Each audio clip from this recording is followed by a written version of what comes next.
if you can't unmute yourself. All right, so let's get the lecture started. Again, we'll start with a logistic. So my name is Yu-Xiang Wang. I'm a professor in the Computer Science Department. As of yesterday, we have posted all the information about the course on the course website. So the easiest way of finding it is to go to my homepage and then click on the link there. And please read the syllabus carefully because it contains all the necessary information for you to know what this course is about, what our how you are going to be evaluated, and what are the policies that we adopt for academic dishonesty and so on. So for all discussions and questions, please use Piazza so that when you post a question, so chances are they might be the same. There might be people in the class who share the same questions. So by posting them on the Piazza, we can address those questions and the concerns in the uniform way, so everybody get the benefit of it. Also, like, please run the self-motivated discussion on Piazza. At the end of the day, there will be certain part of the evaluation based on your participation of the course. For the homework, we are using Grayscope, and all of you who are already registered should have already been automatically manually added to both Piazza and Grayscope. So notice that we are using your UCSB email. So if it is something else that you have an account with Piazza and Grayscope, we won't be able to support it. So make sure you use your university email to log in. And if you have trouble logging into any of these course resources, please let us know by contacting either me or Kai-Chi. Okay, so again, the lectures will be over Zoom. So you should have received an email about the detailed meeting information. So we'll have a total of 19 lectures. And for all the lectures, we'll be using the same meeting ID. And you should be able to join the meeting from your email. Make sure you bookmark that or keep the link or the meeting ID and the password at a handy location. Yeah, please do not share the meeting ID or the password with people outside UCSB and people who are not registered, because we wanted to make sure that the bandwidth would work for everyone. So at the moment, we're still experimenting scaling up. So it's better not to allow like unauthorized people in the course to prevent like connectivity issues. Okay, so again, the lectures will be recorded, and we'll try to make every lecture available so people who are having connectivity issues or in a different time zone would be able to have the same kind of receive the same kind of instruction. Okay, homeworks. So all the homeworks will be posted on the homework folder, which you have been sent a link to access. So the first homework is already released. So make sure you go to that link and look at the homework. So this may help you to decide whether you want to keep crashing or whether you want to drop the course. The remainder of the homeworks are going to be on a similar level of difficulty comparing to the first homework. So please try it out early. And for each homework, you have about 2 weeks to do it. All the homework questions will be a mixture of written questions and also the programming questions. So since this is a PhD level course, we assume a certain level of mathematical maturity and the basic ability to code. And if you are having serious trouble with doing the first homework, so chances are you are missing a little bit of a prerequisite. So I would encourage you to check out a review materials about, say, linear algebra and other things that we'll be posting on Piazza. And then you can maybe decide within the first 2 weeks whether you want to continue with the course or dropping the course. Okay, so the evaluation of the course will be 80% homework. So there will be no midterms or finals. So most of your evaluation will be based on the 4 homework assignments. So besides the 80% homeworks, there will be 15% reading notes. By the way, all of these are in the syllabus. So if you read it carefully, you'll have more detailed instructions on what these are. But let me explain what the reading notes are. So the reading notes are, compulsory reading materials about the textbook chapters, notes, or research papers that are posted on the course website. You are supposed to read these reading materials before coming to every lecture. Okay, so this might seem to be a pretty cumbersome thing to do, but in my experience, it is really useful, and in some sense force you to allocate a little bit of time to preview the materials before you come to each lecture. And the lecture will be covering the material, but also the lectures will contain information that are complementary to the things that you read in the written materials.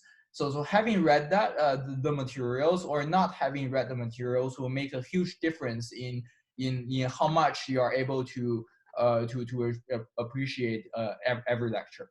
So this is the first introduction lecture. So you won't be like submitting any reading notes, but starting from Wednesday this week, at the beginning of each lecture, the reading notes will be due. So you need to write anything about the materials that you read. So it could be something that you find interesting. It could be something that's new to you. It doesn't have to be covering extensively about everything that you read, because it's usually like a full chapter of a book. So just write anything that you learned, write anything that you didn't know before. And as long as it's over one page, it should be fine. And the submission of the reading notes are on Piazza, and all the placeholders are already in place.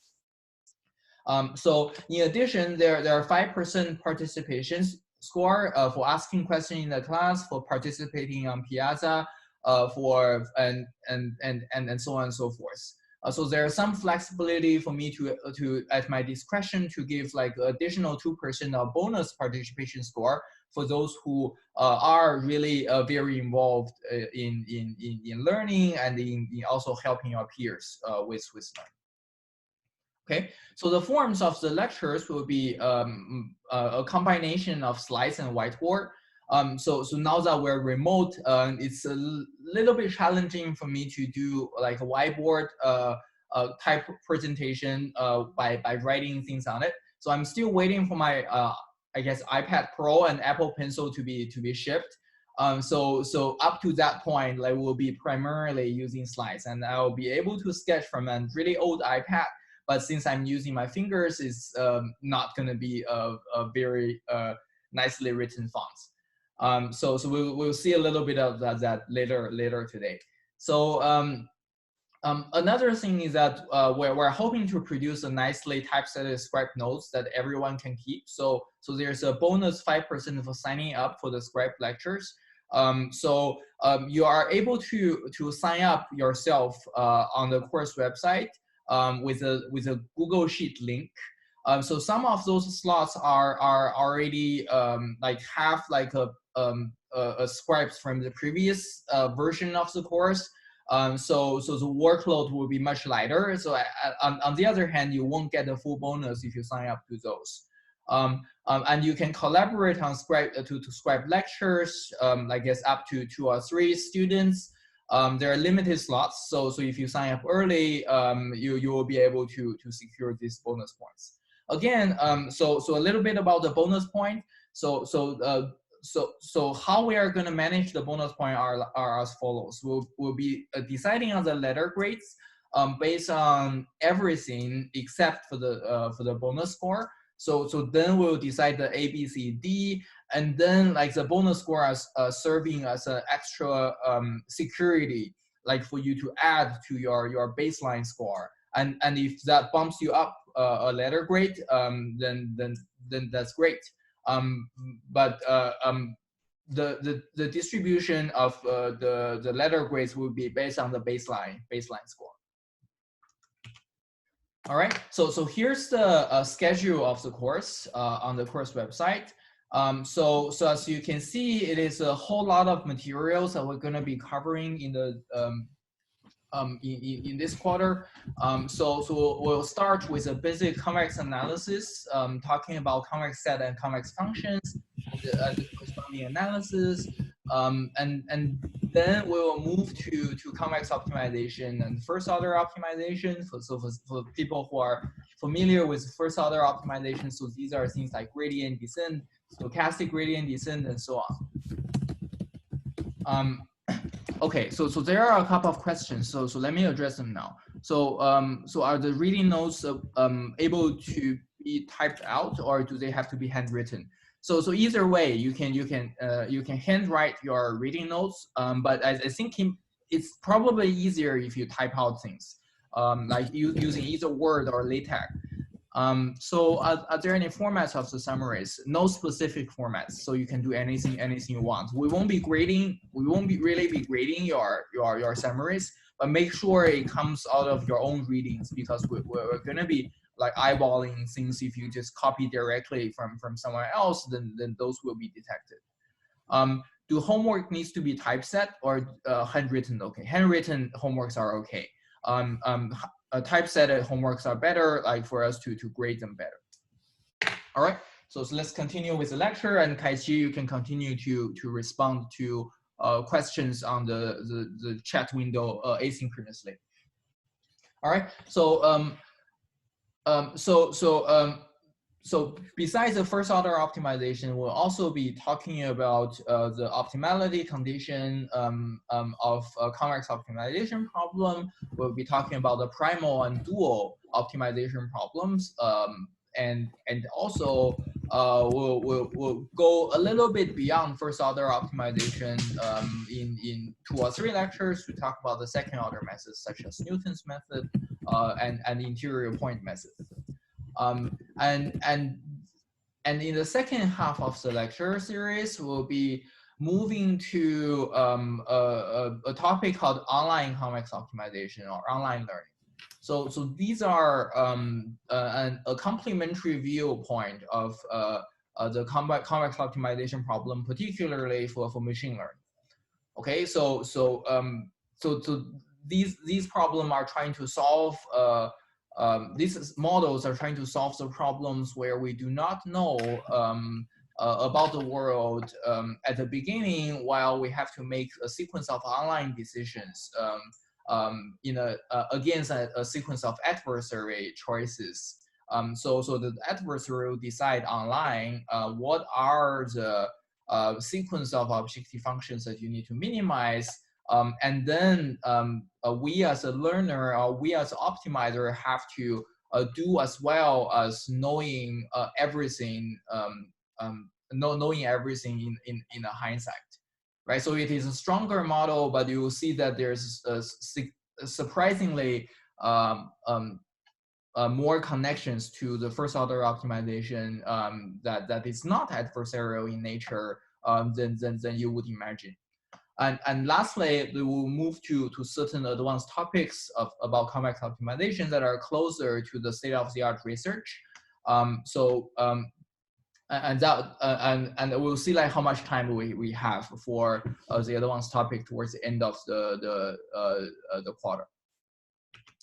All right. So here are a list of things that you will you are expected to learn from the class. So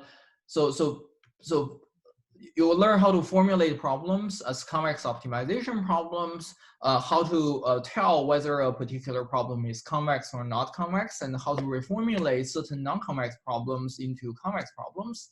And you will learn how to choose appropriate algorithms to solve this problem based on the state-of-the-art knowledge about generic solvers for convex optimization problems, and the more like customized solvers for machine learning problems and statistical estimation problems and so on.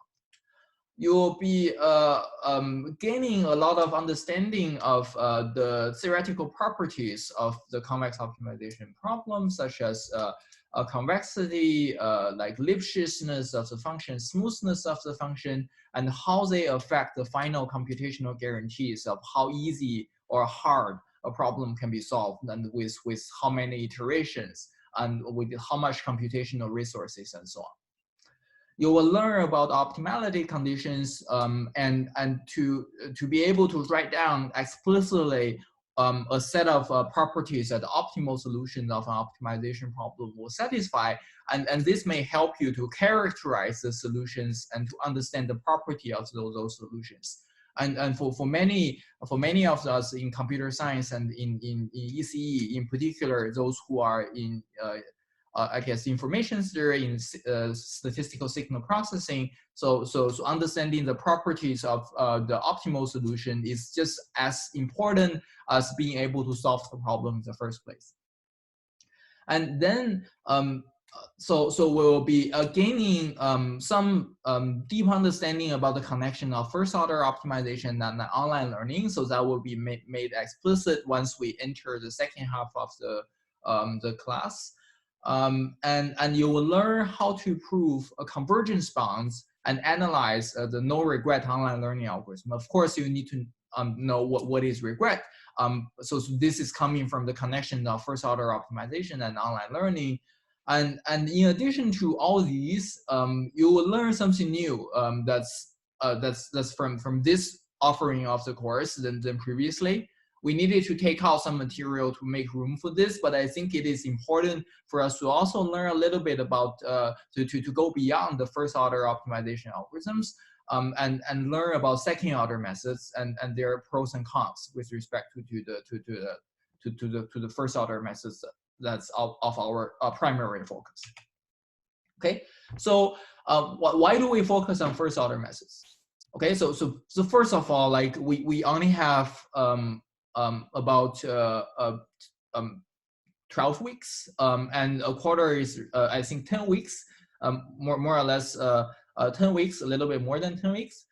So we can't really afford to teach too much. On the other hand, there are real reasons why we should care mostly about first order methods, because they are arguably the most useful, and they are the particular kind of optimization methods you run into every day if you are if you are like using machine learning methods for your product, or doing research in machine learning and statistics.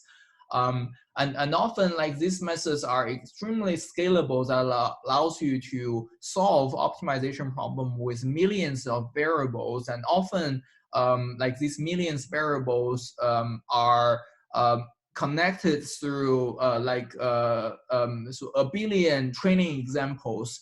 And first order methods are really the only type of methods that allow you to scale up to that level of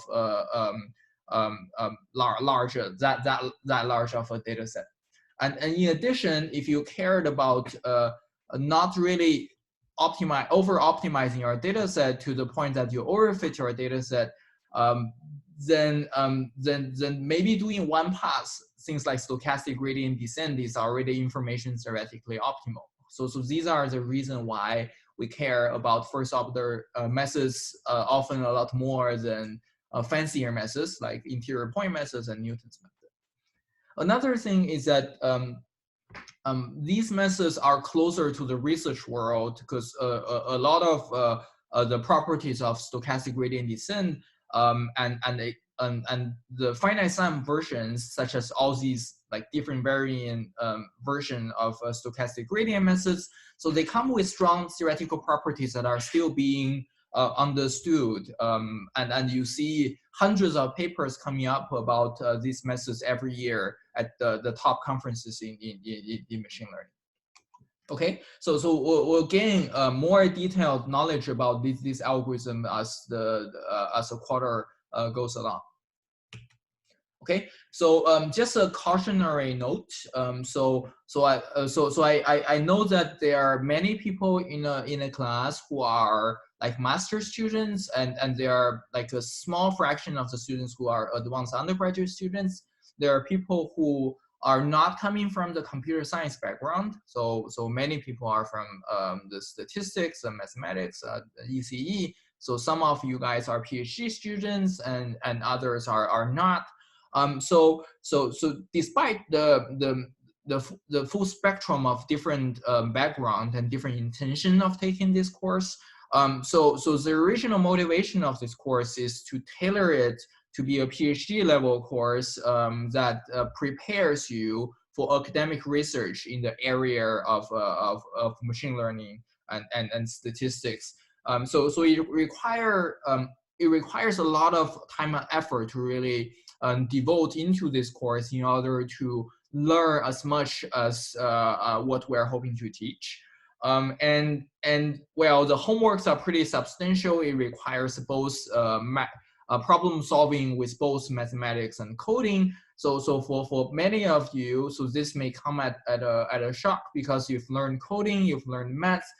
So it often it may not occur to you that you have to make use of both things in a very intimate manner in order to solve problems that you run into in this course. So it takes a lot of getting out of your comfort zone style of effort in order to succeed in this course. But I wanted to guarantee you that if you stay through the course, it will be totally worth it, and you will learn a whole lot that you otherwise not able to learn from other courses in UCSB and from things that you might have already been familiar with from your undergraduate and graduate level training before. Okay, so just yeah, I hope these will factor into your decision on whether you want to stay along or whether you want to drop after a few weeks. Okay, so here are a list of things that we consider prerequisites. So you the level of understanding in these materials, in this mathematical background are in some sense basic. Like for instance, you don't really have to know real analysis that well. You don't really have to know, I guess, a measure theoretic probability theory, but functional knowledge about these and basic understanding of the concepts in this area are really required to appreciate the material of this course. In particular, like we'll be dealing very extensively with geometric entities in linear algebra. We'll be representing vectors and matrices. We'll be doing a lot of calculus as well, like taking derivatives, taking limits, and understanding, and also doing a lot of mathematical proofs, right? So we assume that you are comfortable with doing proofs and you are able to write proof in a way that are easy to check, that you are easy to verify, and you know how to apply a definition, and you know how to apply a theorem or a lemma by checking its conditions and then clearly stating its conclusions as in a particular context that you are invoking those lemmas and theorems for. Okay. Coding wise, the course is not specific to one particular coding programming language. But having some like functional knowledge about how to use like high level programming languages such as NumPy in Python or MATLAB or Julia, so will be essential for you to complete the programming parts of the homework assignments. In particular, you might have noticed that all these languages are tailored for people to very quickly like do numerical linear algebra. So you can represent a matrix with just a symbol, and you can do matrix vector multiplication, matrix multiplication, take singular value decomposition, and then write like code with just 3-4 lines that may be representing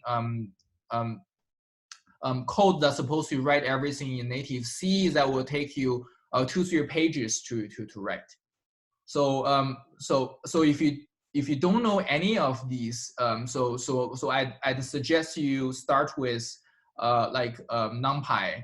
So understanding how NumPy works, because there are a lot of tutorials out there and it's now very well supported.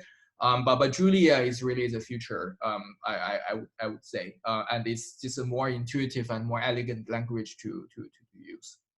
Okay, so we will post more review materials about this prerequisite on Piazza, so stay tuned. And then I think it's helpful for everybody to go through some of the review materials, but especially if you are feeling that you don't remember some of the things that you learned before, and it's a good idea to try brushing up while you do homework one. Okay, so before I go to the actual lecture, I'd like to acknowledge that this course is the first half of the course is almost entirely based on Ryan Tibshirani's 725 in Carnegie Mellon. And the online learning part of the lecture will be based on Elad Hazan's monograph on Introduction to Online Convex Optimization. So that's also a textbook of this course. All right. So before that, before I get to the actual lectures, are there any more burning questions that you wanted to get over with the logistics? Okay, yeah. If you have anything, just enter that in the Zoom group chat. So my TA can respond to it, and if not, then I'll respond to it after the lecture on Piazza. Okay. So optimization. So the course is about optimizations and optimization problems, in particular in statistics and machine learning, like can be written as a following form. So you have a objective function that you wanted to minimize. So this is f. F is a function of an argument or a variable x. And x is in the particular set D. So that's what we call the domain of the function, or the constraint set of the optimization. And it is often so where are the optimization problems coming from? So they are also they're usually coming from like a particular formulations that we encounter when trying to solve a particular problem. So the problem of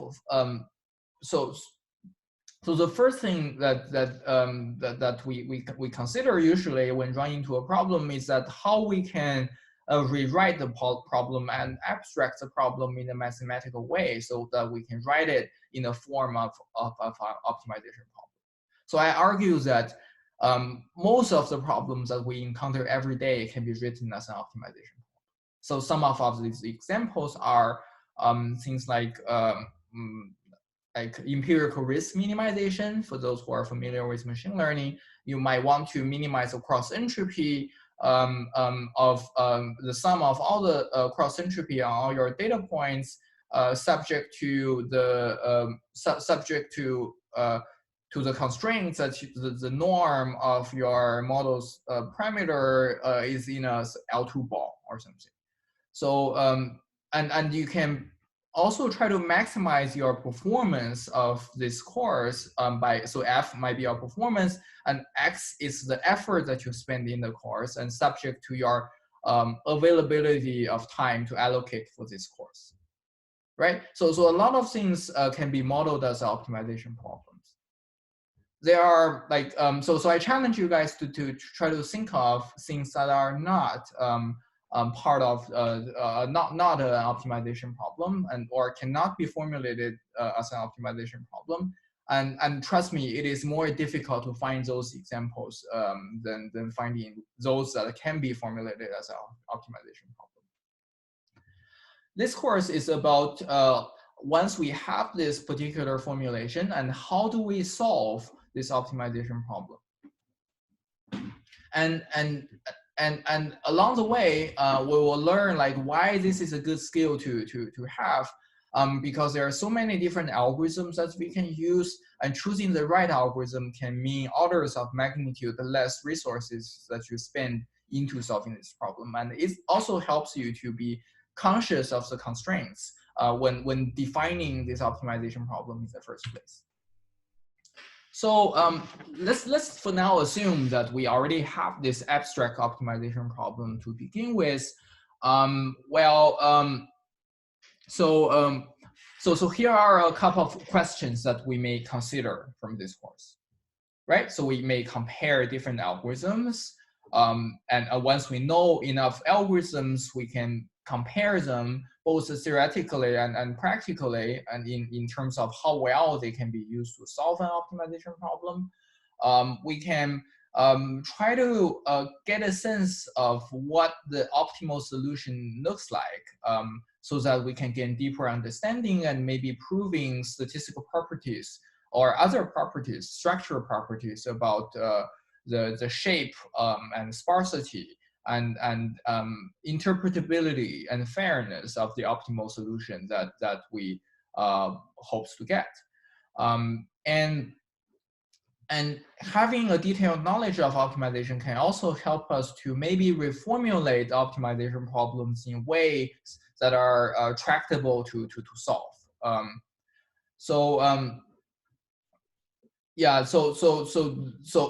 During the course, we'll be using a lot of examples, and most of these examples are coming from coming from statistics and machine learning. So we'll see what we mean in this example. So for instance, so here's a denoising problem. So think about there is a clean image on the left, and the data that you observe is coming from, well, the clean image plus some white noise. So maybe this true image is a CAT scan image. So people take some X-ray to your lung, to your lung, and with a chest scan, they want to minimize the radiation. So that's why they are setting the X-ray to be really low radiation. But with that, the data that you're collecting of the true image is going to be quite noisy, right? So one problem that we may consider is that whether we can use optimization or statistical tools to somehow denoise the data so that we can end up getting like a cleaner looking solution that resembles more the true image than the noisy version, right? So how do we formulate this as an optimization problem? So first of all, there are two terms in this optimization problems that we can talk about. First of all, on the left-hand side, the first term, it is in some sense a loss function. So it measures how good this particular choice of argument theta. So theta is your solution. So this is something that we're optimizing over. And the first term is a loss term that measures the closeness and how well this solution is approximating the observed noisy data yi, like in every coordinate. So we're adding them all up and take the square of the value. On the other hand, like if we simply minimize this term, then the optimal solution will be yi alone, will be theta I equal to yi. Then we won't be denoising at all, right? So to induce a structure that we assume about the true image, then we can add a so-called penalty term or regularization term to induce a certain kind of piecewise constant structure in the optimal solution, right? So the shape of this, the expression of the regularization term is the following. So you basically take every adjacent pixel of your proposed solution theta, right? So you consider the image a graph, and every edge of the graph is connecting each pixel, and each pixel is a node of this graph.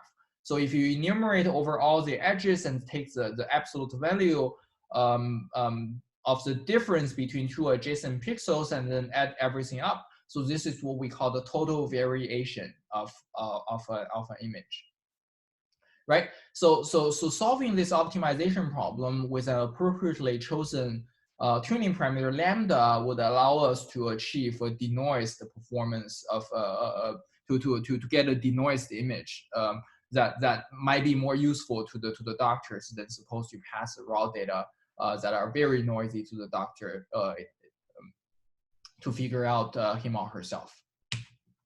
Okay, so let's take a closer look at this particular problem.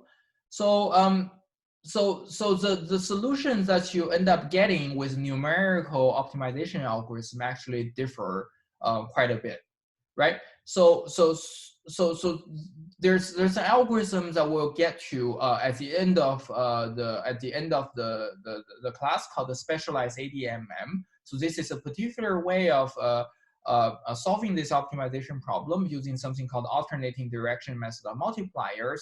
And suppose we run this algorithm for 20 iterations, and each iteration is pretty cheap for this algorithm, then this is a solution that we end up getting.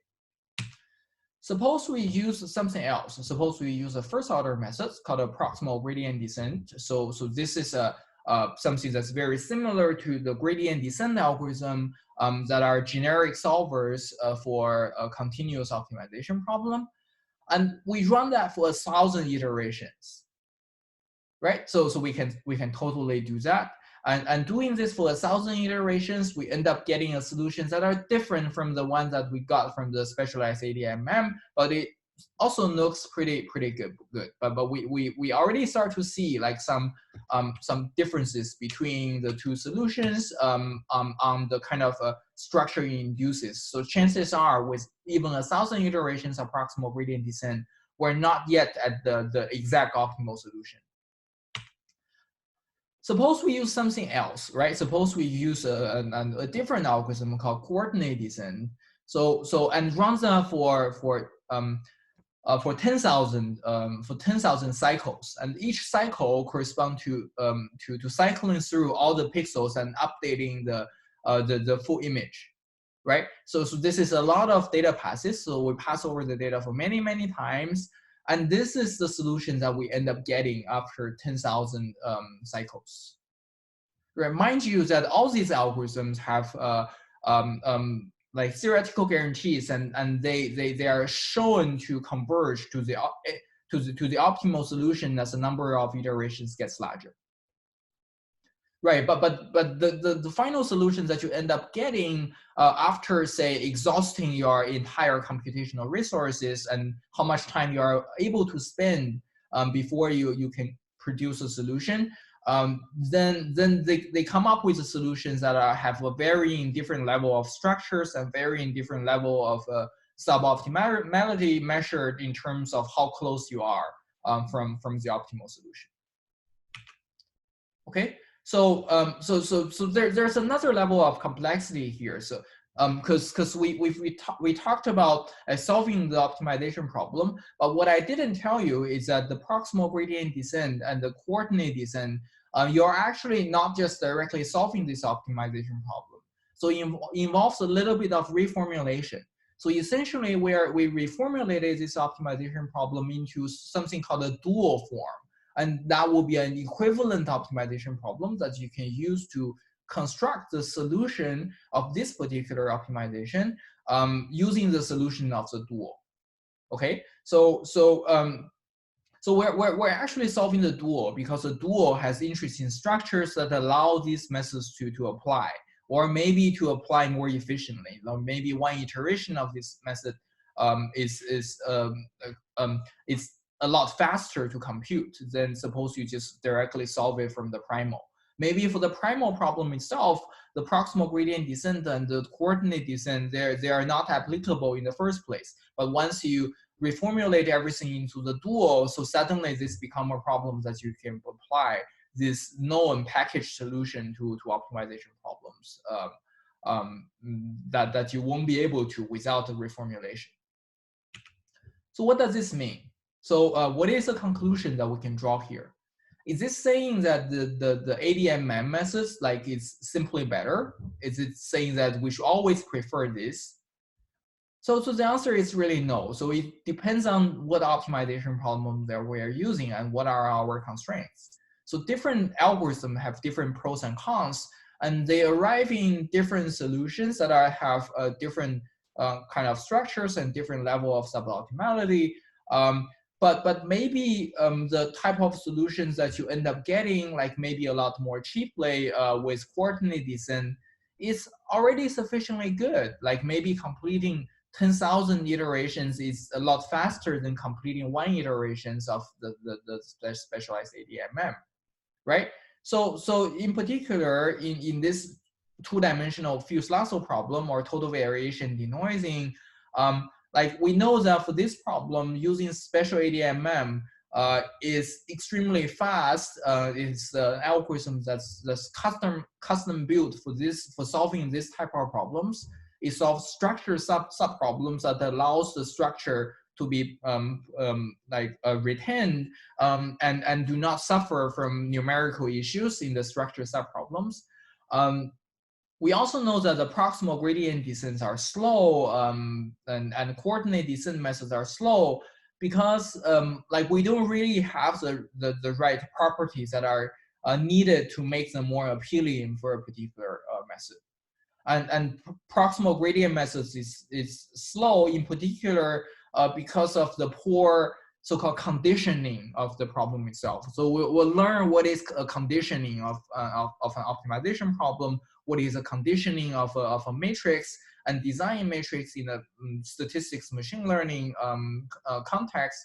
And we'll learn what is an active set of a coordinate descent method when we get to that algorithm, and how having a small active set can make coordinate descent algorithms significantly faster than anything that's out there, right? So so maybe let's take a look at a different problem where the picture might differ, right? So take the standard linear regression problem where we wanted to find a coefficient vector beta such that beta, when you take a linear like transformation of the beta with a data matrix X. So think about X as a design matrix or a data matrix where every row of this matrix X is a data point, and every column is a particular feature, right? So this is a standard linear regression.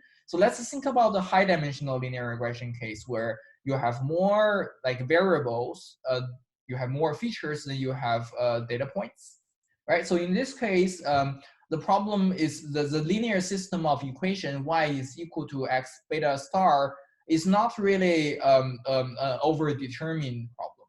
So recall that like the linear algebra is mostly about solving linear system of equations, and there are like different cases when the linear system of equations have one solution, one unique solution. It doesn't have any solution, in which case it might be overdetermined, or maybe have an infinite many solutions. So anything in a particular subspace is a solution. So in this case, in sparse linear regression, what usually happens is that this is in an underdetermined case where there isn't one unique solution that explicitly give you y is equal to x beta. But now we prefer those coefficient vector beta that uses only a very small number of variables. So that's what we call sparsity, right?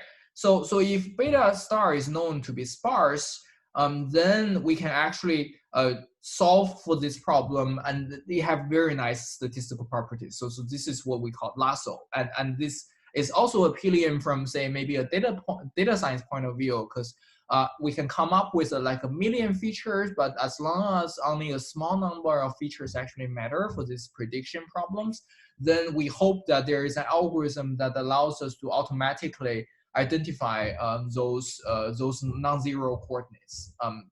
And if we can leverage the benefit of knowing that the solution will be sparse, then we can maybe solve the problem a lot better with fewer number of data points. Okay. So how do we formulate this problem as a convex optimization problem? So this formulation is extremely popular. It is called lasso. So again, we have a loss function in the first term, and then we have a penalty in the second term. So notice that we are writing the loss function in a slightly different way. So previously we are writing everything when every variable is a scalar. So it's just one numerical value. So here implicitly we are using the linear algebra to represent vectors. So beta is now a vector that's p-dimensional, and X is a matrix, and Y is another vector that is n-dimensional. And the two bars that's on the left and right are measuring the Euclidean norm of a particular particular vector. So these are things that should be familiar to you. So by default, with just two bars, where we're denoting the Euclidean norm, that is also known as the 2 norm. And if we put like 1 as a subscript of this norm, then we're denoting the so-called 1 norm, where we transform to a different geometry, right? So 1 norm measures the summation of the absolute value across all coordinates.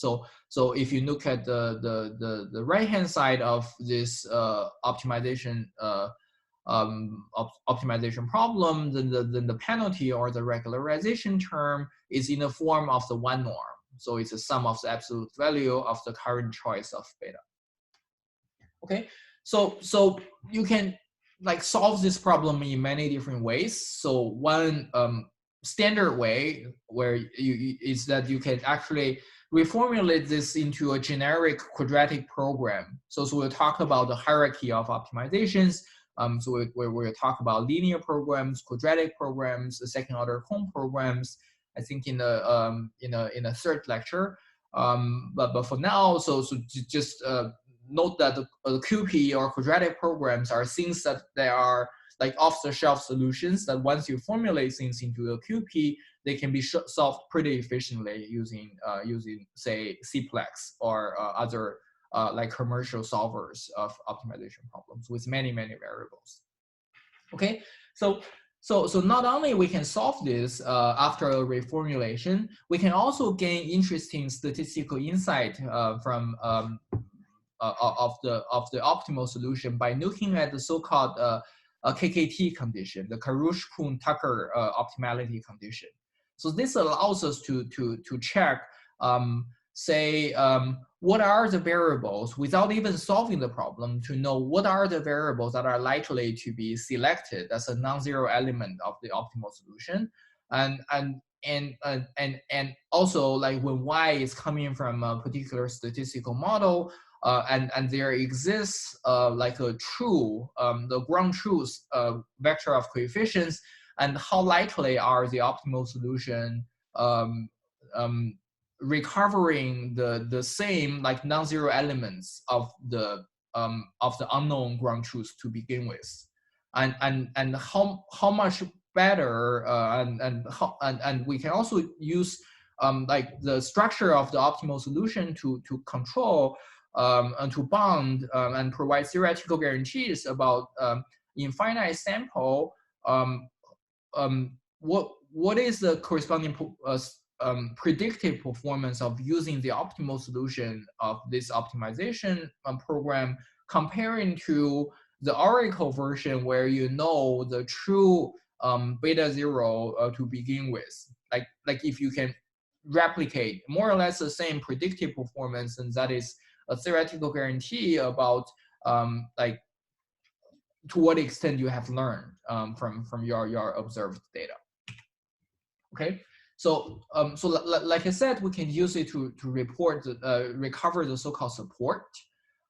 So by writing out explicitly the KKT conditions, so they have the following few conditions. So first of all, the KKT condition involves something called stationarity, that says that any optimal solution beta needs to satisfy these linear equations with an unspecified S, where S is a vector of signs that happens to be the subgradient of the L1 norm at your optimal solution beta, right? So we'll talk about what the subgradient is, and we'll revisit this example after we talk about subgradient. But here S is in some sense a sign vector that measures whether the beta j is positive or negative.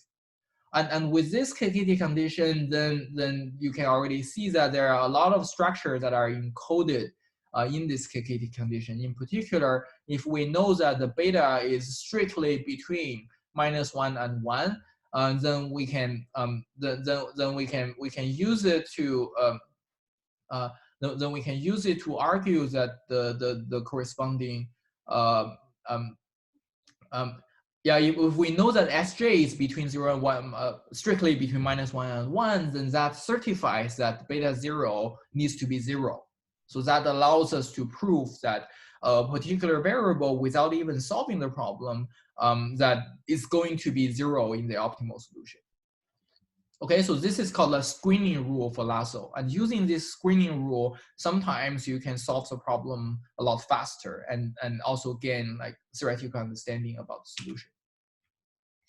So what is the take-home message from these two examples, right? So quoting Jerome Friedman from 1985. So I encourage everybody to read this chunk of text for a couple of seconds. So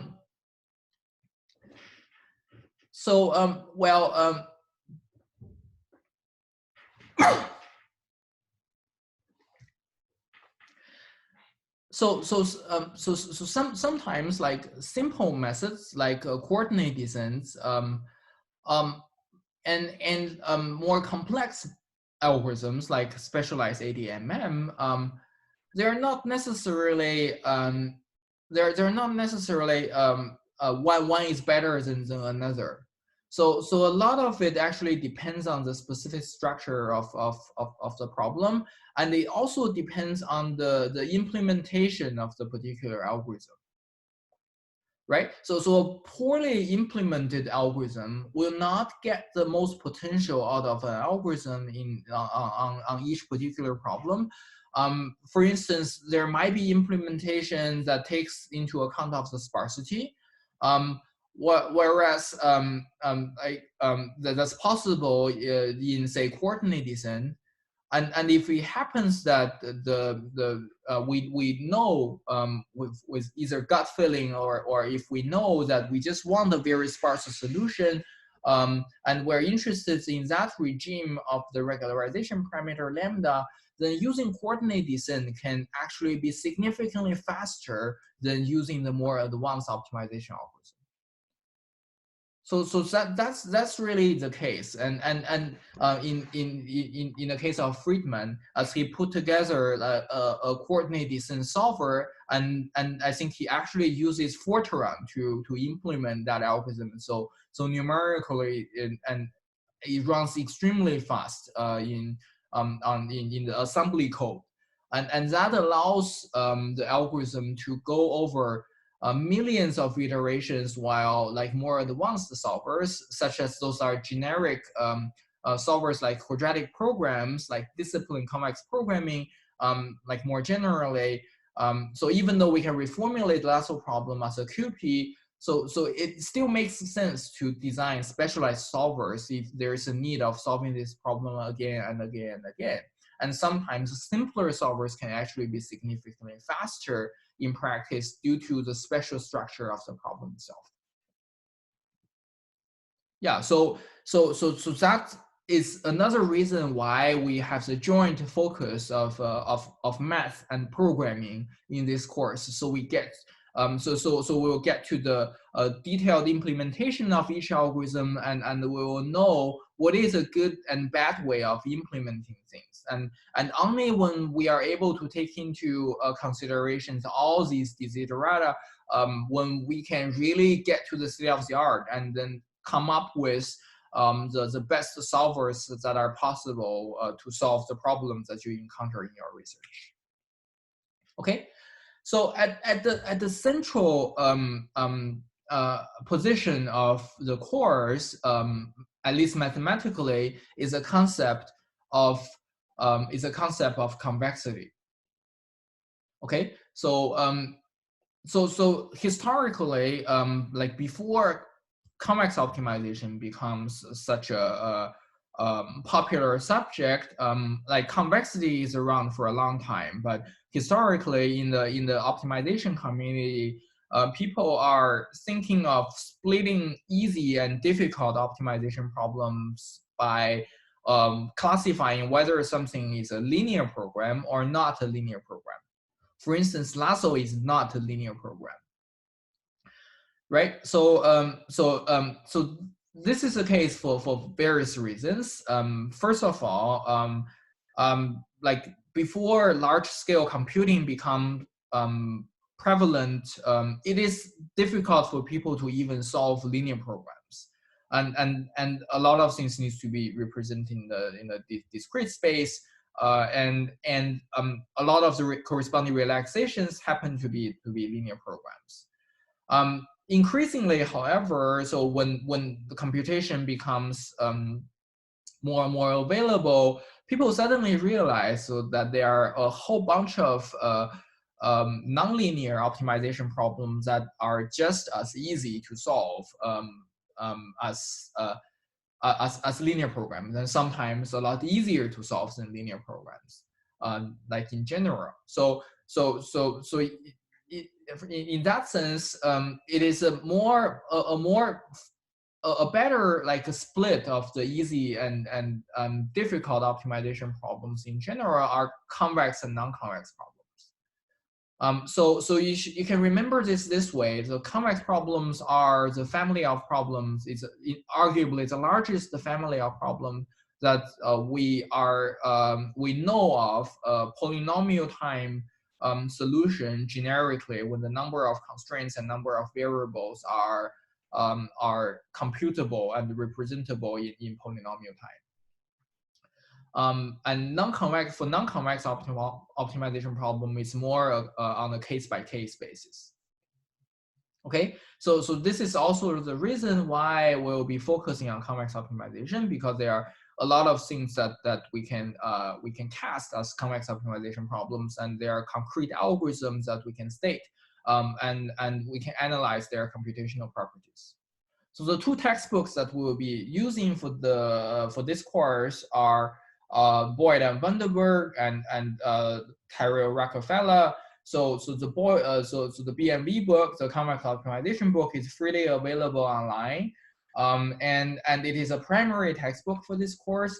Although in various cases we have to go beyond this textbook because it's really an introductory textbook for convex optimization.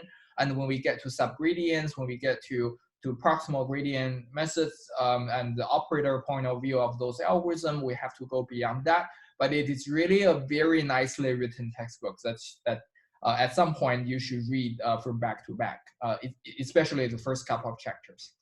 Rockefeller, on the other hand, is an elegantly written mathematics textbook on convex analysis. So we will refer to some of the materials in convex analysis, but it's not compulsory that you read this textbook. For the part that we need to go beyond Boyd and Vandenberg, the corresponding reading materials in form of lecture notes and slides should be pretty self-sufficient to understand the additional materials.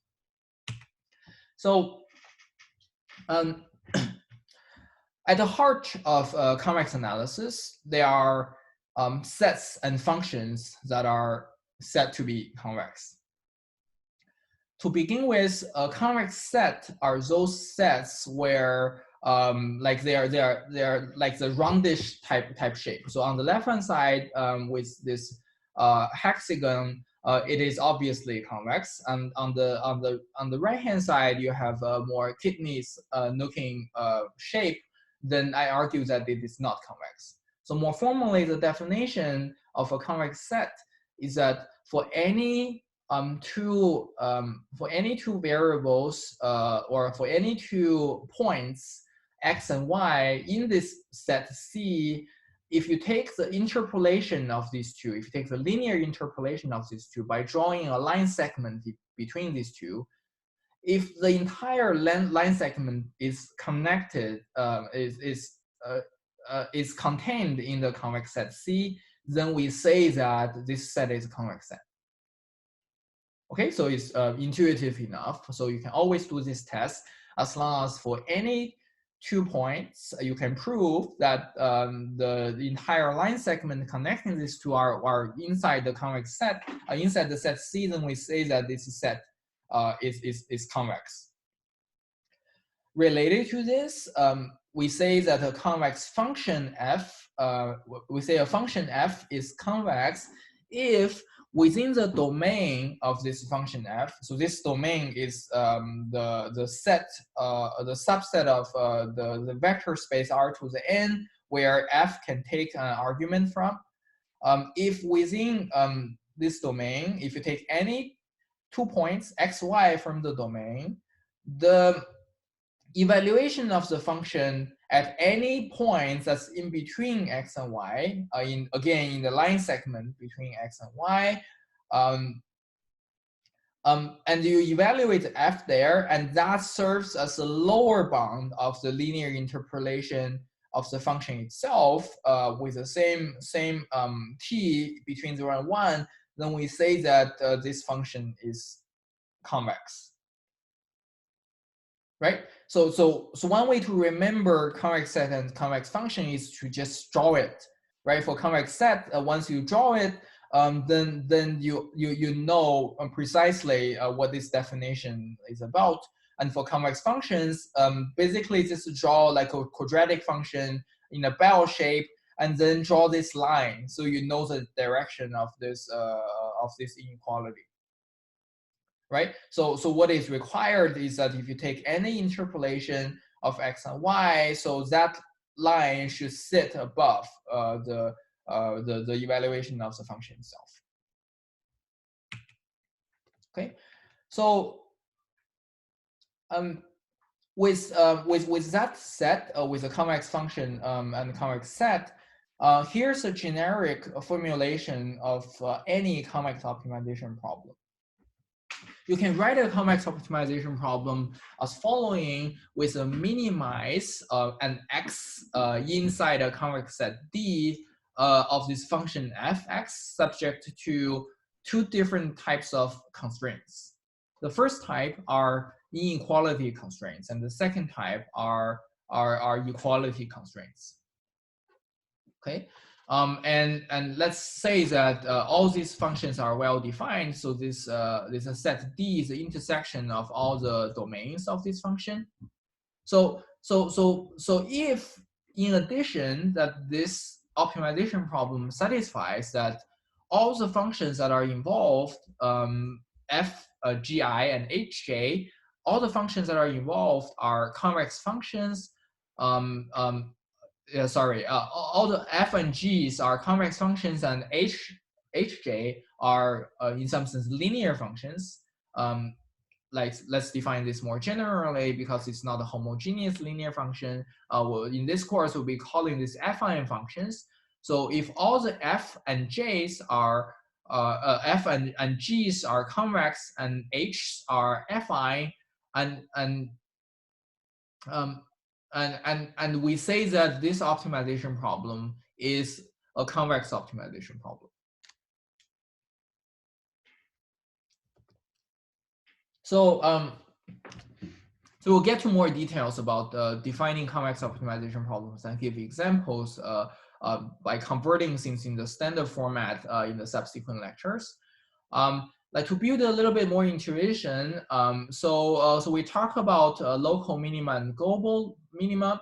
So for convex optimization problems, and this is also like one of the key reasons why we care about convex optimization problems, because if you think about how easy and how hard an optimization problem is, like maybe like the number of minimas from a local point of view is a good metric. So it happens that for all convex optimization problems, if you can say using only local information that a point is local minima, so this is saying that if you look at all your neighbors in your side of view, and everything, all the other solutions in a particular local neighborhood is worse than you, say if say if x is feasible and x satisfies this property, that for any y that's in the local neighborhood of x, satisfying the Euclidean norm between y and x, so the distance between y and x is smaller than rho, then any rho, then we say that x is the local optimal solution of the optimization problem in this local neighborhood. A useful property of a convex optimization problem is that all local minima are actually also global optimal solutions. So to visualize that, a convex optimization problem more or less will look like the shape on the left-hand side, where suppose you start from anywhere and then take the directions that are pointed by the negative of the gradient, and then you just trace a gradient and move little by little. Think about that you are on top of a mountain, then you are skiing down to a valley. If you just follow the direction of the steepest direction that you are facing, eventually you will end up getting to the bottom of the valley, right? If this is a convex landscape for the ski resort, then you will always get to the same base station no matter where you start. On the other hand, non-convex optimization have more complicated shape in the landscape, and the solutions that you end up converging to depends on where you initialize. Take the right-hand side picture for an example. There is a ridge. Then if you are on the left-hand side of the ridge, you will converge to the left-hand side if you just follow the steepest direction of descent.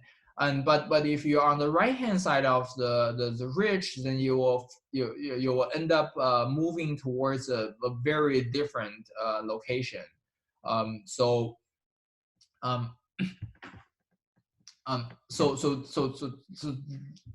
these are a pair of pictures to keep in mind when thinking about local minima versus global minima. Okay, so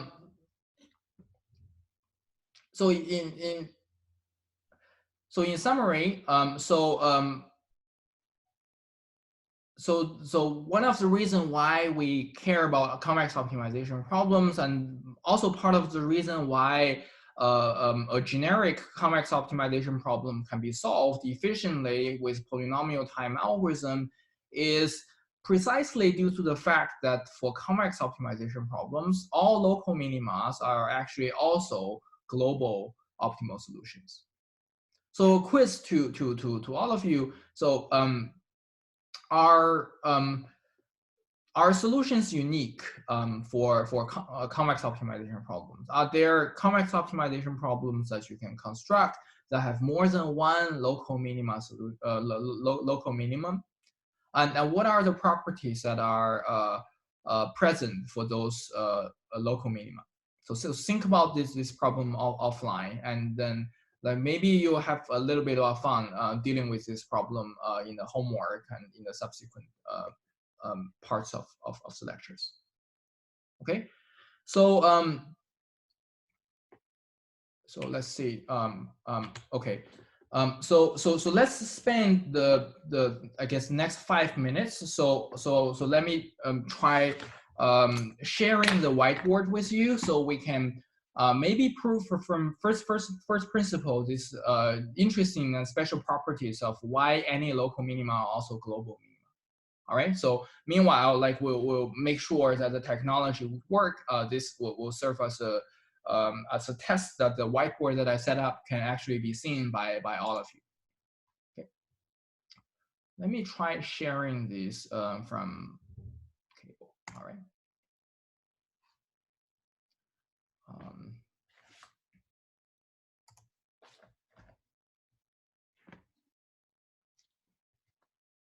All right. Can people see this? So let me try.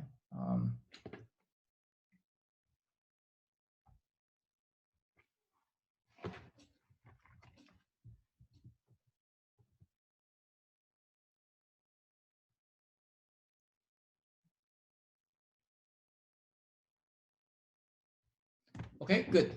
So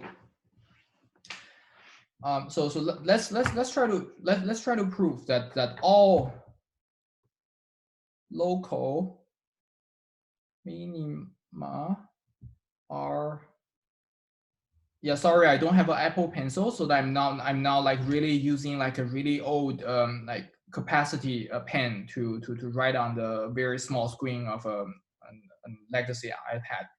But the situation will get better in future lectures once my new tools are shipped. Global, okay, or global minima. Okay, so let's consider a simplified version of the problem where we want to minimize a convex function f such that x is in, I guess, a vector space without constraining further this optimization problem. Okay, so how do we go with this problem? So the claim is that all local minima are also global. So let's maybe first define a local minima. So we say z is local minimizer. So this implies that f of z by definition is smaller than f of y for any y such that y minus z smaller than rho for some rho larger than 0, right? So this is the definition of a local minimizer. And if z is a local minimizer, then it satisfies this property, right? So now let's try to prove this by contradiction. So assume z is not a global minimizer, then there exists, I guess, a different variable x star such that f x star is smaller or is strictly smaller than f of z, right? Okay, so now suppose z is not a global minimizer, then there must exist some other points that's out there such that the value of the function is smaller than the value of functions locally at z, right? So now, well, let's maybe draw a line between x star and z. Okay, let's consider, I guess, a particular y that's defined as t of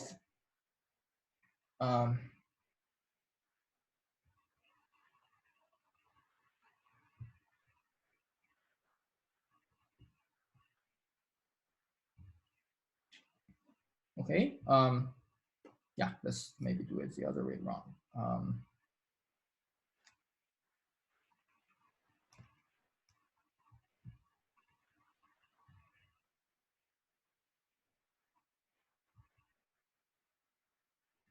Right, so this is like a linear interpolation of the argument x star and z, between x star and z, and note that this is equal to z plus t times x star minus z. So geometrically, suppose this is z,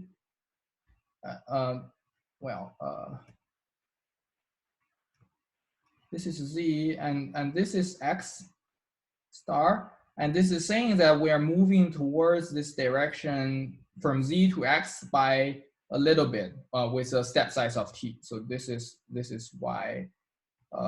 This is how we define y. So let's move to the next page. But by definition of a convex function, so f is convex, that implies that I guess f of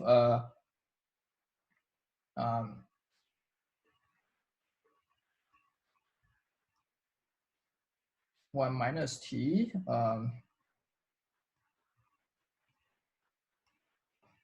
is smaller than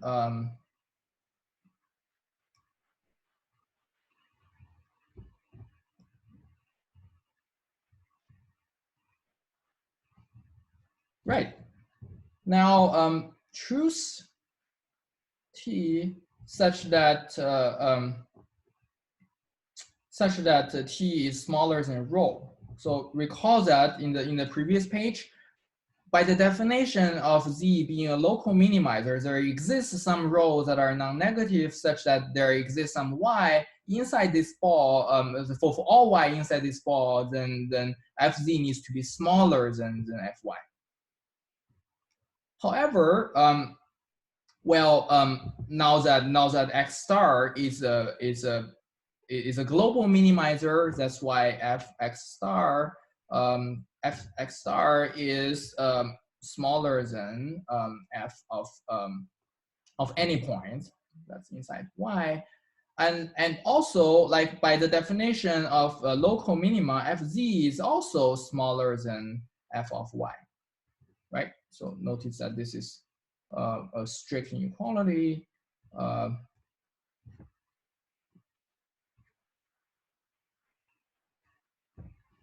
Right? So so let's call this, construct this particular y, right? So these together says that for some t that's smaller than rho, the right hand side cannot really be smaller than cannot really be smaller than fy. So we end up getting this smaller than f of y, which leads to a contradiction that fy is smaller than fy itself, right? So that concludes the proof. So let me switch back to the slides.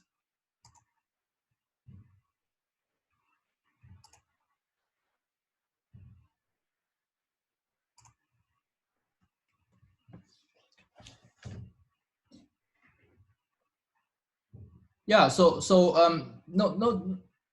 notice that how the proof works. So it basically invokes the definition of convex function, and then from first principle, we are able to prove like a deep result that for convex functions, all local minima are global algebraically. So this is a kind of analysis that you have to do and to complete to be successful in this course. And you get a lot of practice of this kind of analysis from homework 1, homework 2, and so on.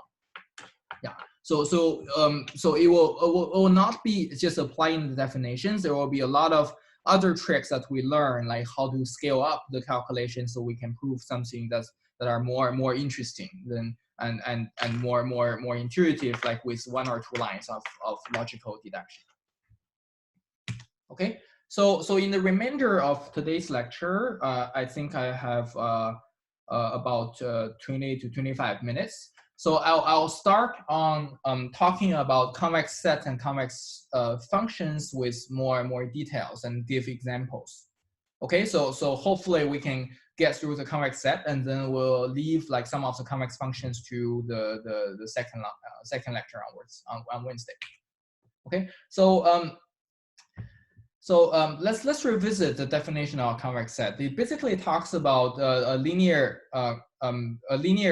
combinations, a convex combination of 2 points x and y, and it requires it requires the entire line segment to be inside the convex set.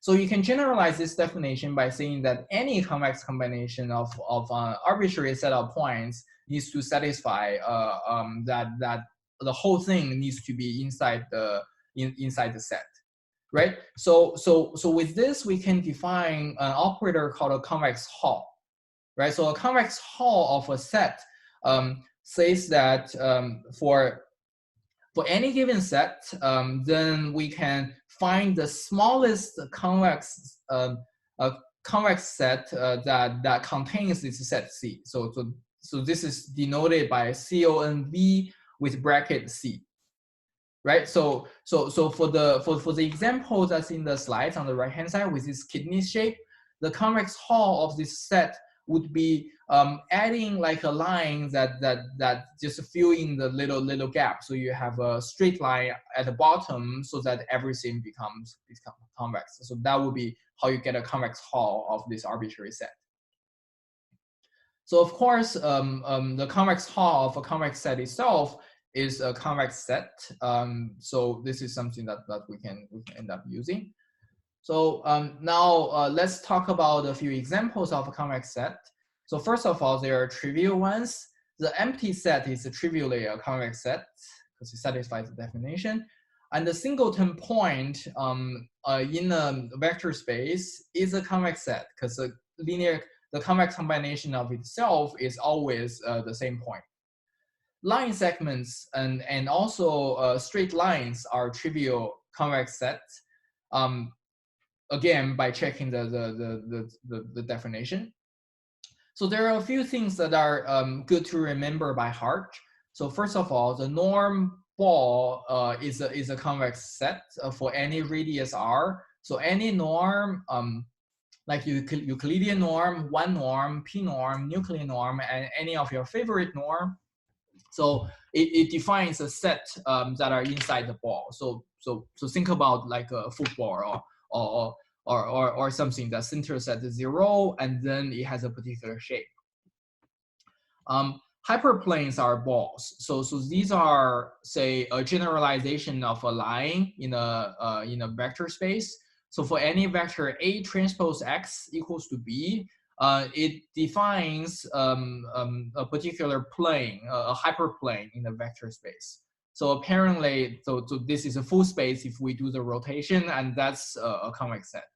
Half spaces are one side of the hyperplane, and it's obviously convex. And affine spaces are, I guess, intersection of hyperplanes. So if you just take every equation in this system of linear equations, that becomes the intersection of many hyperplanes, and we'll see by the operations that preserve convexity that the intersection of any convex sets are convex. Polyhedron, on the other hand, are also convex sets. So think about the polyhedron as an intersection of half spaces. So for the half space A1, half space A2, A3, A4, and A5, each one of them define a particular hyperplane, and then the intersection of this intersection of these half spaces carve out a particular polyhedron, and all polyhedrons are convex. Simplices are a special case of polyhedrons that's given by the convex Hall of a set of isolated points, right? So I guess you can define a polyhedron in two ways, either by defining the facets, by the faces, each one of them is a half space, or you can define the polyhedron by the vertices, right? So by enumerating all the vertices and then takes the convex Hall of that vertices, you end up getting the same polyhedron. A particular simplex that we usually talk about in probability theory is a probability simplex, where the space satisfies the axioms of probability, and this W vector needs to be non-negative, and they sum to 1. So it is a convex Hall of the standard basis E1 to En. By standard basis, I mean like 1, 0, 0, 0, 0, 0, 1, 0, 0, 0, up to 0, 0, 0, 0, up to there's a 1 at the end of the coordinate. Cones are another type of prototypical convex set.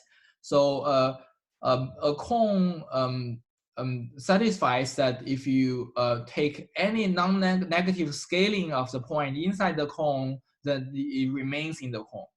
So when thinking about cones, think about So cones are not necessarily convex, but a cone is what a cone is saying, that if you just take the linear scaling of a point, then you remain in the cone. So you can think about there are cones that are convex, there are cones that are not convex. In particular, like two rays radiating away from the origin 0 with direction x1 and direction x2. So this is a valid cone, but it is not convex because if you take the 2 points that are on the sides and takes the interpolation and anything in between is not actually convex, right? So a convex cone is a cone that, in addition to being a cone, it also satisfies the definition of convexity.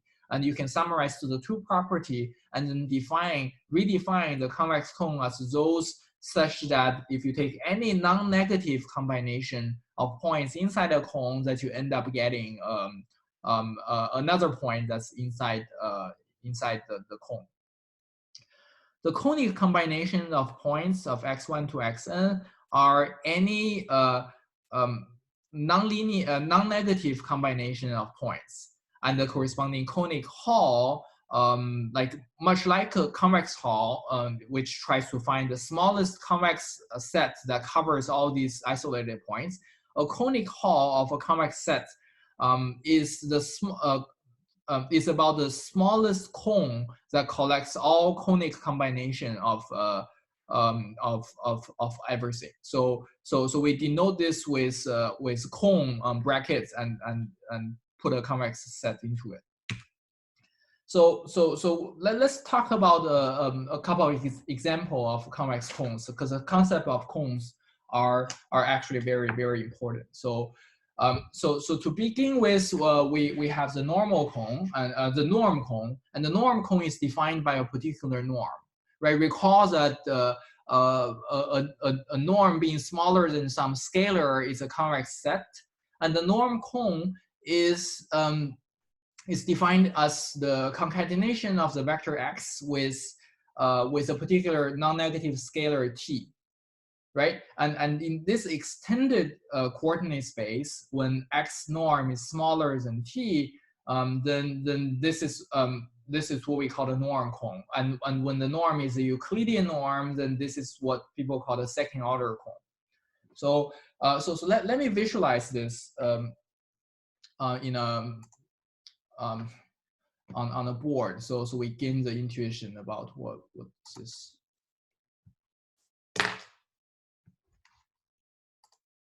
Okay. Let's see if we.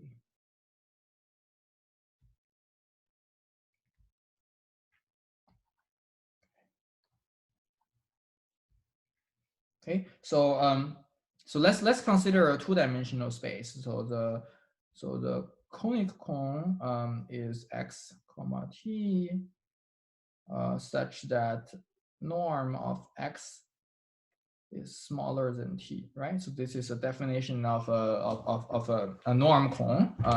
So let's consider the two-dimensional case where x is x1 and x2.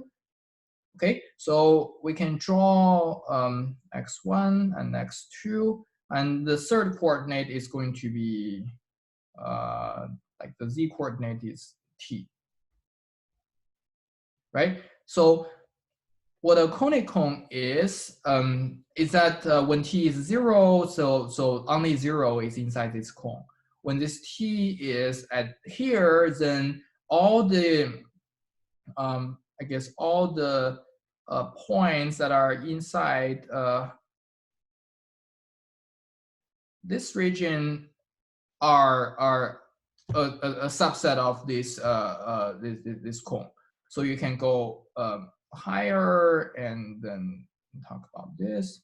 So I hope that this geometrically illustrates that why this is a cone. So it's basically like an ice cream cone, but it is defined by these coordinates algebraically using this set format. And depending on what the norm it looks like, you can see different shape of this cone. In particular, suppose you replace this with x1 norm smaller than t, then the shape of the intersection of this cone will be something that looks like a pointy square that's like this. And if you take the L infinity norm of this cone, then the cone would look like having a square that looks like that. So this will be the intersection, right? So different norm will define different geometry and different shape of the cone, and these become important in certain way to model uncertainty in formulating convex optimization problems. Now let's move on to the normal cone. So the normal cone is defined for all x that's inside a particular convex set C. So normal cone of convex set C is defined to be all the set of all G such that G transpose X is larger than G transpose Y for all Y inside the cone. So geometrically, what this is saying is that suppose this is a convex set C.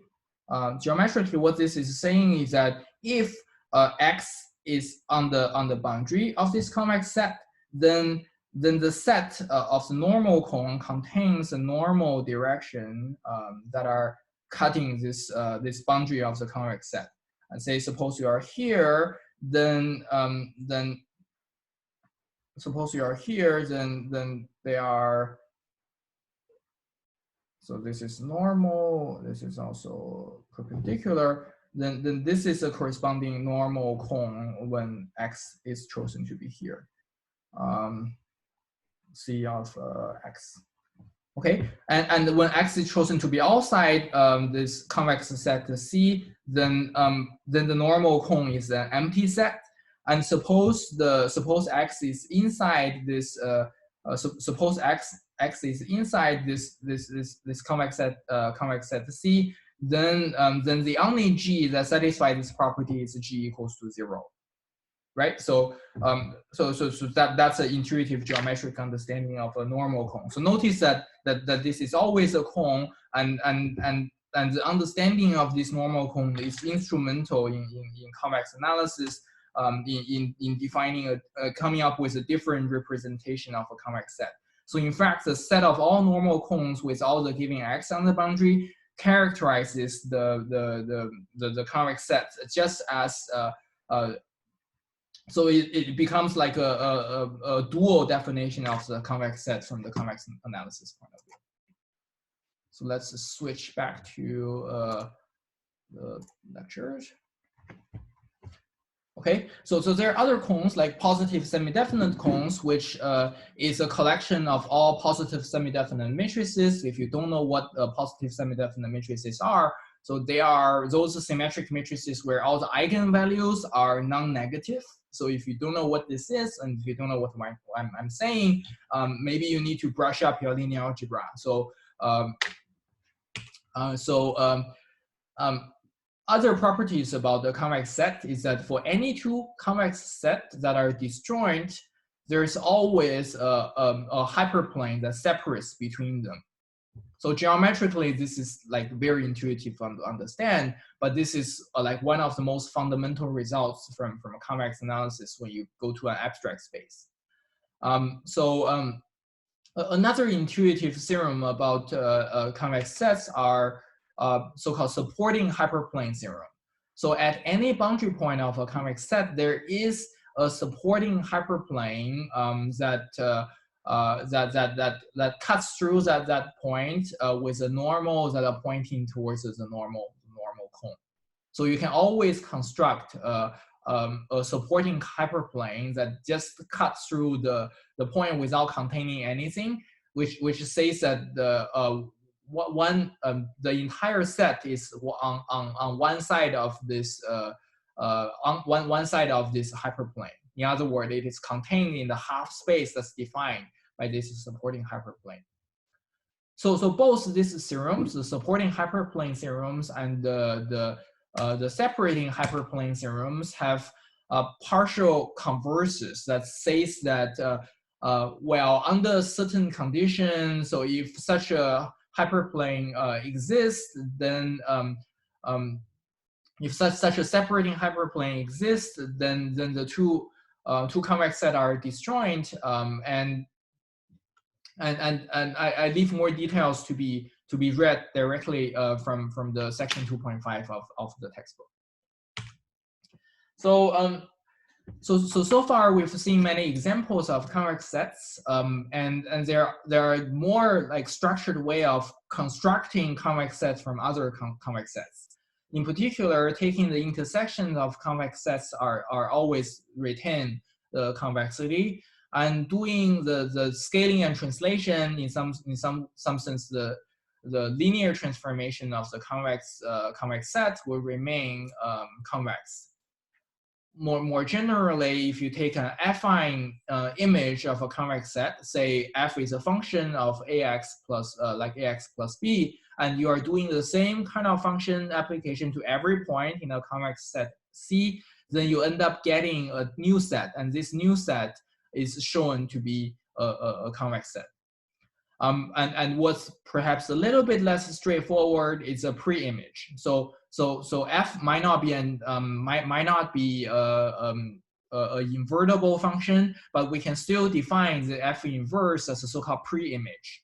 So a pre-image takes in a particular value, and all the it takes in a particular value, and all the points that got mapped to this value is called the pre-image of a function f, right? So it's like an inverse, but there could be a multiple to one like mapping.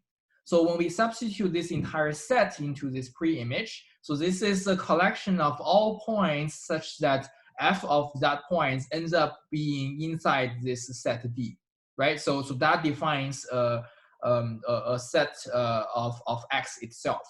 So it can be shown that the pre-images of any affine function f are also convex. So example of these that are non-trivial are things like linear matrix inequalities. So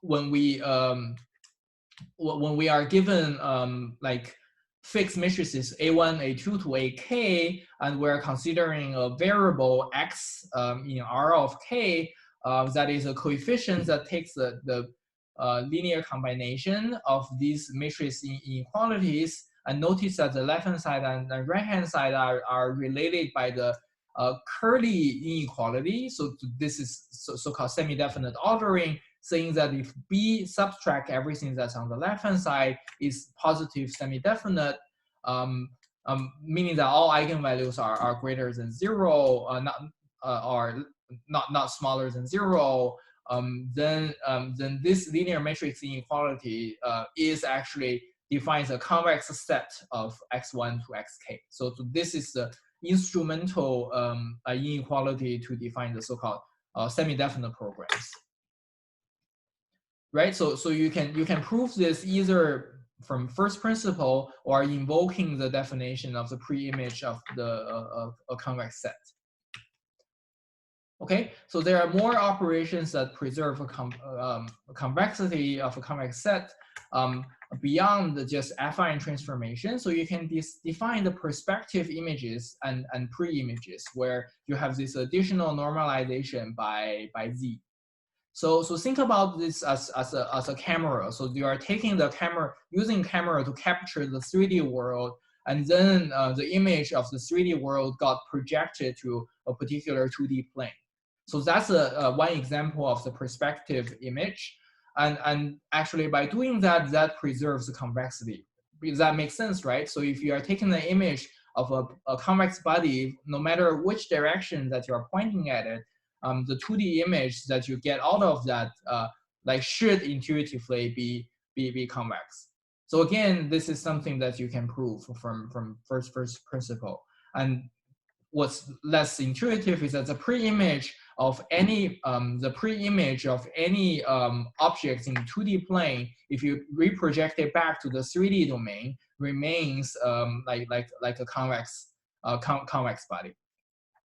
More generally, you can talk about linear fraction images and pre-images where the function satisfy the following form, where ax plus b is like a matrix A times x, so it's a transformation of something that gives you a vector. But on the denominator, you get a scalar where c is a vector, so c transpose x plus d gives you a scalar. So provided that the denominator is non-negative, so that defines a convex domain of this function f of x. So taking this linear fractional image and pre-images will retain the convexity of a set. So these are operations that are abstract, that are a little bit more difficult to understand, these are extremely useful because they are so general that a lot of the special cases that you run into in practice can actually be framed as these transformations of a convex set, and that saves you from having to prove that a particular set is convex if you can frame it as a transformation of something that's obviously convex. One example of the linear fractional images is the conditional probability set. I'm gonna skip this yeah, I guess I'll wrap up here. So we'll talk about convex functions in the Wednesday's lecture. Yeah, and please post your questions on Piazza, and I'll try to release the recorded lecture somewhere and then share with you how to access those lectures on Piazza. And meanwhile, if there are any issues in particular with technology, with the pace of the lectures, and any form of feedback will be appreciated. And please send your feedback on Piazza to either me or Kaiqi through either private or public messages. Like it's up to you, like however way you want to provide feedback, but all feedback will be appreciated.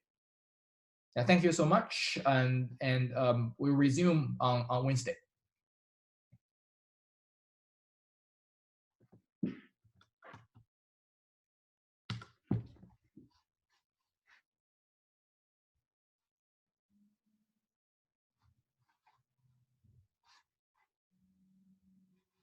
Yeah, I'm gonna stay on for the next 15 minutes on the chat channel to answer questions about the lecture. Like if I don't have a official office hour myself. So the remaining time for each lecture will be served as the as a like informal office hour, like for me. So if you have any questions, I think there's a way that you can raise your hand in the chat channel. So if I spot you, then I will unmute you, and then you can ask that question.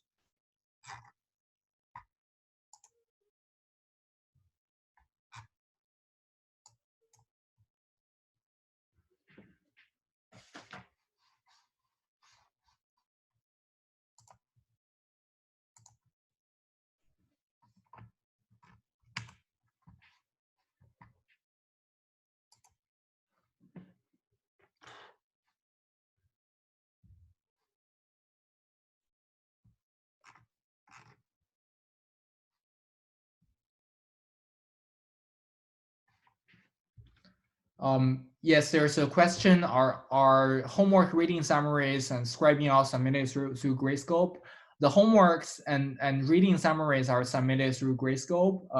Scribe notes should be submitted to me, and that needs to be in LaTeX.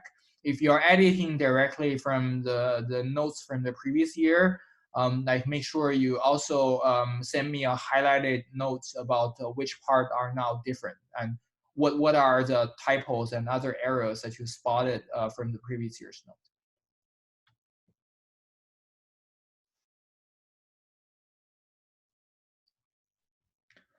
How and where to rewatch the recorded lecture? So I'll figure that out. So at the moment, I don't know yet. So I might submit it to YouTube with a private password sent to each one of you, I might like do it differently, but we're still figuring things out.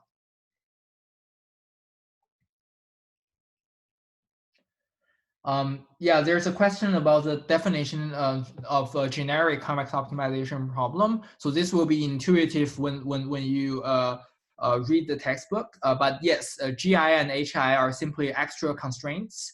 So if you think about the definition of a convex set, and GI, they are inequality constraints. A convex function being smaller than 0 defines a convex set.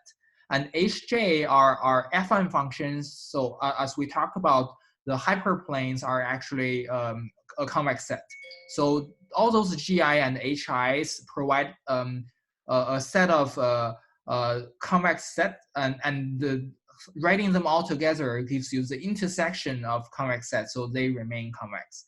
So a more like generic way of talking about a convex optimization problem is to say that you are minimizing a convex function subject to a convex set constraints. Yes, the GI and HJs, they are not necessarily related to F in any way interesting.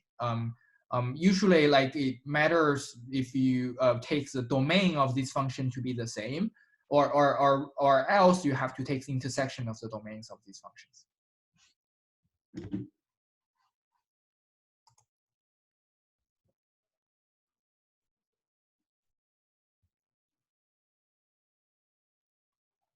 Hi, I had a question. All right. This is Esther Showalter. Thanks for the lecture.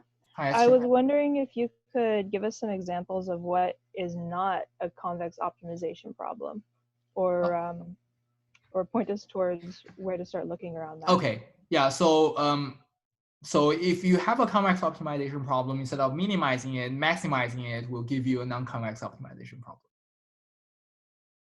Right? So think about so is it not true? Is it not true then that a maximizing problem could then just be reframed as a convex optimization problem? Oh yeah. So yeah. So that's a good point. So so convex optimization problem is subject to a particular representation, right? So there might be an equivalent problem to a non-convex optimization problem that can be rephrased as a convex optimization problem, where the optimal solution are identical to the non-convex problem. But that's like a little bit more harder to do, and it's more difficult to describe the family of problems that have that property. Okay. So for a particular representation, it's clear that whether a problem is convex, and if the problem is not convex, then it's a non-convex optimization problem. So I'll give you an example. All the neural network optimization problem, neural network training are non-convex, and the simpler example would be to say minimize x cubed subject to x between 0 and 1. Right? So that would be a non-convex optimization problem. Okay. So if is that the same as having a dual problem? If a problem has a dual that's convex, then is the problem itself not convex? Yeah, we'll get to it. For there are many different type of duals, but for the Lagrangian dual and Finchel dual that we'll be talking about in this class. So if you take any convex optimization, if you take any optimization problem, you derive its dual, then its dual is always a convex optimization problem. Right? The issue is that the dual might not be able to use to solve the primal. Right, but for convex optimization problem, as will be clearer from the lectures later, like maybe lecture 4, lecture 5, then you can always show that the primal and dual they are identical to each other. So you can solve one, and that gives you the solution of the other. Cool, thank you. No problem.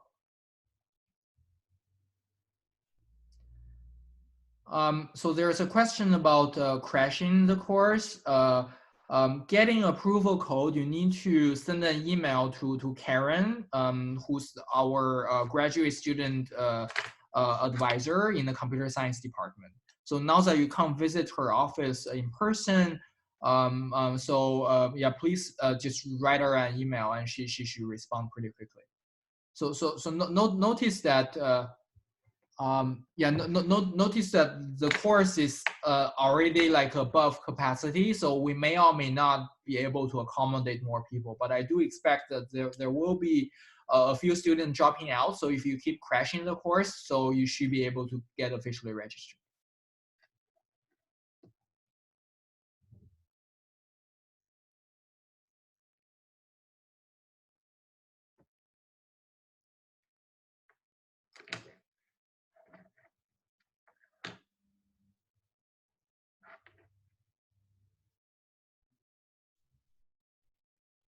Yeah, I'll keep answering questions until there are like no more questions.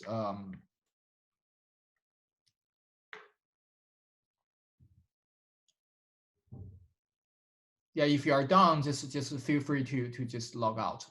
So I know when to stop recording.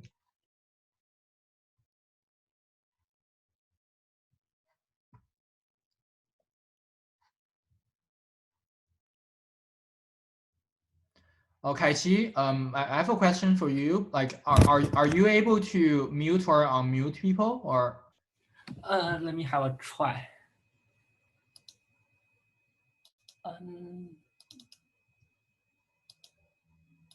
I don't think so. Okay.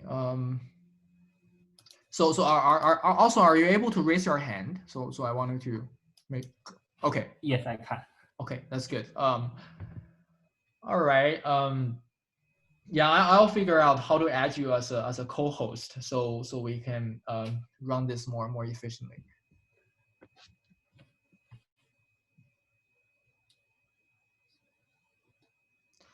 Yeah, there's a question about the topics to skim through in the slides, and whether I have additional recommended reading materials. Yes.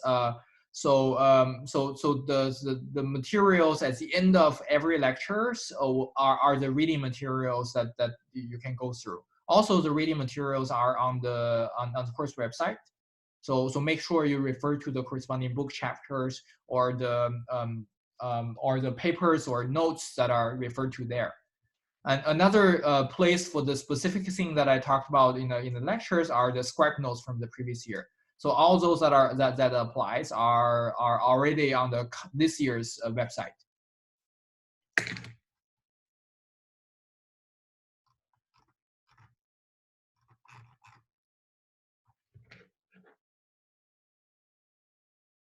Yeah, the reading summary is for the next lecture. It's not for today's lecture, right? So in the reading summary that you are going to be submitting on Wednesday, so those are for the Wednesday's lecture. And you are free to also submit the summary of today's lecture and the reading material corresponding to today's lecture. Just combine that with the one that you're going to be submitting for Wednesday.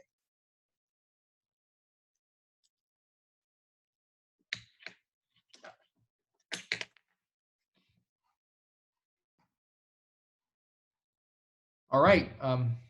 Looks like we've finished the first lecture, Kai-Chi.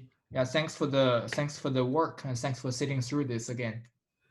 Thank you. Okay. Yeah, when I stop, I think the recording should be automatically saved somehow.